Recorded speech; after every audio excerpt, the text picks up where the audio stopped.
Bora falar sobre relacionamento e entender um pouquinho sobre por que algumas pessoas acabam repetidamente fazendo as mesmas escolhas. Mas antes de mais nada, já pega o teu café e bora lá pro vídeo. E se você caiu de paraquedas aqui e ainda não me conhece, eu sou a Giovana, eu sou estudante de psicologia do último ano, também sou cristã, e muito do que eu vou falar aqui tem a ver com o meu tema de TCC, que é o trabalho de conclusão de curso, e também sobre esse livro aqui, que é sobre as armadilhas da química amorosa, que é sobre a terapia do esquema. E tô pensando em gravar vários vídeos em relação a isso, porque ele tem vários capítulos que falam sobre várias coisas, e eu acho que vai ser bem legal, mas eu vou falar assim um panorama geral sobre ele, né? E para a gente entender um pouquinho sobre o porquê que algumas pessoas elas acabam repetidamente, né, fazendo escolhas de parceiros que são muito semelhantes, tá certo? A primeira coisa que é importante que a gente entenda é que quando a gente não nasce sabendo sobre o que é um relacionamento, sobre o que é família, sobre o que é certo, sobre o que é errado.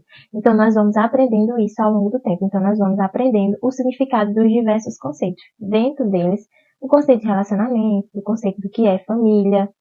Passando para te perguntar se você já é inscrito aqui no canal. E se você não for, não perde tempo, clique aqui no botão se inscrever, porque vai me ajudar, né, a estar trazendo mais conteúdos aqui para vocês e sinalizar para o YouTube que esse conteúdo é relevante e possa enviar ele para mais pessoas, tá certo? Então não esquece de fazer isso, curta esse vídeo também, comenta aqui o que você acha, tá certo? Mas vamos voltar para o vídeo. E em decorrência disso, as primeiras pessoas que vão nos ensinar o significado desses conceitos que vão nos mostrar na prática o que é isso são os nossos cuidadores, são os nossos pais. É ali o nosso núcleo familiar. Então, a partir de onde a gente está inserido, a partir também da nossa observação, daquilo que a gente vai ouvindo, a gente vai formando os nossos conceitos. E o foco aqui, como é relacionamento, então a gente vai, desde criança, já formando nossos conceitos sobre relacionamento, sobre o que é família, sobre o que é um relacionamento saudável, do que é um relacionamento ruim ou não. Então, quando a gente é ali criança, a gente vai, por exemplo, observando como os nossos pais se relacionam, como é a interação entre eles, aquilo que você ouve sobre relacionamento, e você vai inconscientemente internalizando isso. Então, o que é que esse livro aqui, ele vem falar sobre os esquemas, né?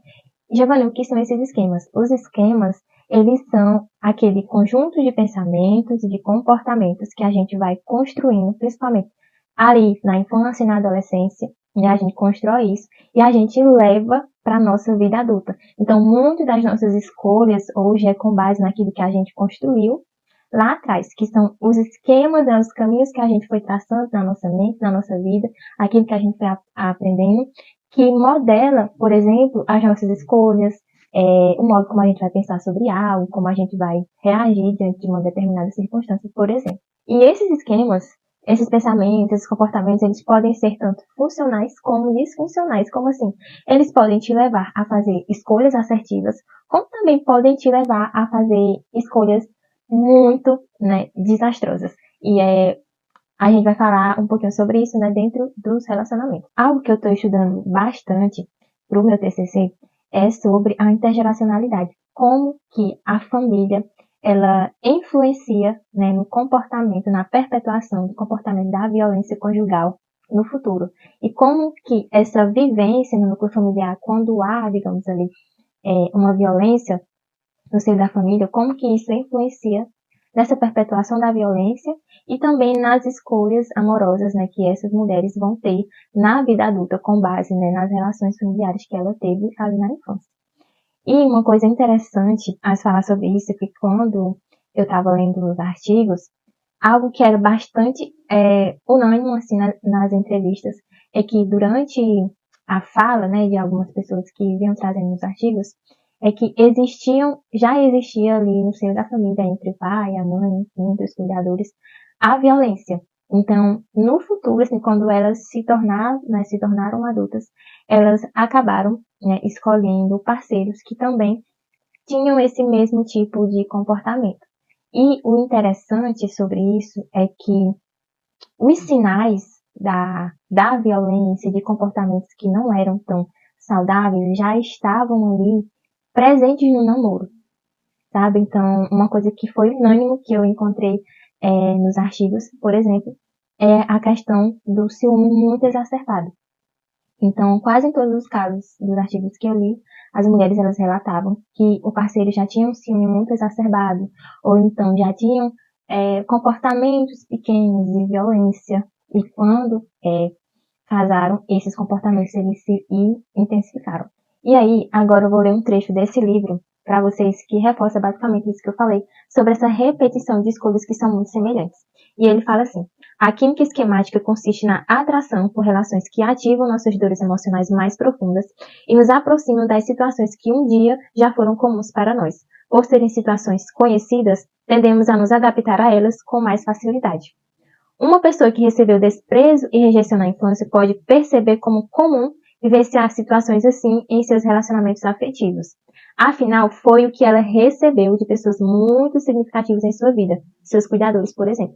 Um exemplo muito comum e que pode parecer estranho para muitas pessoas é que, por exemplo, algumas mulheres elas podem sofrer violência e acharem que aquela violência é comum, é normal, que faz parte do relacionamento.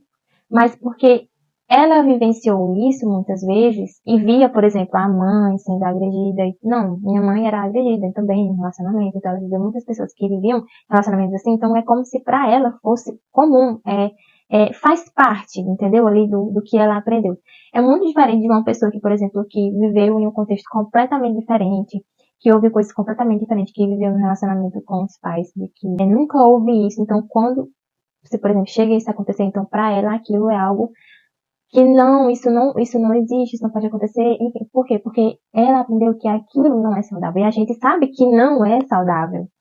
Mesmo se você viveu em um contexto de violência ou não, isso não é saudável, sabe? Eu vou ilustrar com um exemplo que o livro traz de um rapaz que cresceu em um contexto muito frio. Então era um contexto em que não existia afeto ali, né, entre os pais, também não era dado afeto para ele. Então ele cresceu sendo uma pessoa fria e distante, que não demonstrava muita afeto, enfim, nas suas relações. E quando ele se relacionava com alguém que era aquela pessoa mais afetiva, mais amorosa, então para ele aquilo causava repulsa nele, porque ele já achava que a pessoa era pegajosa, então aquilo não fazia parte, não era familiar para ele, entendeu? Então familiar para ele era você ser frio e distante. O livro traz outro exemplo muito interessante sobre isso, que é de uma mulher que na infância ela cuidava muito do irmão, ela aprendeu a ser aquela pessoa que ela tinha que estar sempre cuidando dos membros da família, e na fase adulta, quando ela cresceu, ela sempre, né, escolhia pessoas que tinham esse perfil de que precisavam ser cuidadas, né? Eram pessoas ali que eram mais dependentes, que ela tinha que fazer tudo por essas pessoas. Então, as escolhas dela no futuro tinham relação com o modo do que ela aprendeu ser o amor e ser o cuidado na infância. O que eu quero refletir juntamente com vocês aqui é justamente pensar por que que eu tenho esse determinado padrão de escolha, por que que eu estou sempre escolhendo o mesmo perfil de pessoas. Recentemente eu vi uma frase muito interessante que dizia assim, que são pessoas que estavam em relacionamentos, né, tóxicos, enfim, e dizia assim, a sua missão não é curar a pessoa que é abusiva ou que é tóxica, mas é curar a parte em você que faz com que você escolha e se relacione com essas pessoas. Entende como é forte você pensar sobre isso? Que às vezes a gente está escolhendo sempre esse mesmo padrão de pessoa. Mas o que é que faz com que você escolha essas pessoas? O que é que tem dentro de você que faz com que você fique repetindo esses padrões? E quando você para pensar, você vai analisar o que é que faz você ter essas escolhas. E, enfim, existe um mundo de possibilidades. O que eu trouxe aqui no vídeo foi apenas alguns pontos, né, com base naquilo que eu já estudei, mas existem, né, diversos outros que devem ser analisados. Refletindo um pouco sobre escolhas amorosas cristãs, também é importante você pensar sobre isso, porque tem muitas pessoas que acham, né, muitas meninas, enfim, rapazes também, que pelo fato da pessoa estar na igreja, ela é uma pessoa, assim, ideal, é aquela pessoa ideal. Quando, na verdade, gente, infelizmente, muitos jovens, muitas pessoas na igreja, você tira, né, pelas mídias sociais. Recentemente eu já vi diversos casos, né, de pessoas famosas, né, pessoas ali cristãs, enfim, que estão se divorciando. E quando você vai analisar, né, existe ali uma questão, muitas vezes, de caráter muito forte, né, de comportamentos que não são adequados, que não são saudáveis, que faz com que o relacionamento ele não prossiga, não seja um relacionamento que a gente pensa, né, que seja ali de acordo com a vontade do Senhor, enfim, né, das nossas vidas. Então, é importante você pensar, né, quando você vê alguém na igreja, não pense que por ela estar na igreja, aquele rapaz, nossa, aquele rapaz está na igreja, não significa que ele é um rapaz para você, porque você tem que analisar principalmente o caráter dele, né, analisa os comportamentos dele, né, o que é que ele pensa sobre esse relacionamento, o que é que ele pensa sobre família, se ele de fato ama o Senhor verdadeiramente, se ele tem o Senhor como prioridade na vida dele, se vocês têm princípios alinhados, né? Analisa ali a raiz daquela pessoa, sabe? A gente pode mudar, sim, ao longo do tempo, muitas coisas, mas a nossa raiz, o nosso caráter, a nossa essência, aquilo que nos sustenta, que são os nossos princípios, aquilo que a gente tem como alicerce da nossa vida, que faz com que a gente faça as nossas escolhas, sabe? Quando a gente, de fato, um cristão está ali com o coração alicerçado no Senhor, nos princípios ali, você precisa observar isso, né? Tem que prestar atenção, porque muitas vezes a gente pode acabar sendo seduzido, né, por discursos de pessoas que só porque está ali na igreja ela de fato é uma pessoa, a pessoa ideal para você. Eu sempre costumo dizer que nem toda pessoa que está na igreja, de fato, ela está em Cristo. É importante você pensar sobre isso. E para finalizar, eu vou ler um trecho do livro que fala como que, né, a gente pode, né, driblar essas armadilhas, né, e fazer escolhas mais assertivas. E ela diz assim: ao longo da leitura, né, da leitura desse livro, você conseguiu entender a tendência humana de repetir padrões conhecidos e compreendeu que isso proporciona intensa atração por pessoas parecidas e que nos levam para as mesmas feridas emocionais. Entretanto, é importante que possamos tomar consciência e sair do piloto automático e, com isso, né, fazer escolhas diferentes. É mais uma reflexão para a gente pensar e, de fato, como diz o livro, sair do piloto automático e refletir do porquê, de forma consciente, né, a gente tem determinadas escolhas. E é isso, minha gente. Eu espero que vocês tenham gostado desse conteúdo. Se você ainda não é inscrito, se inscreve aqui no canal, ativa o sininho para sempre receber as notificações, tá certo? E eu aguardo vocês no próximo vídeo.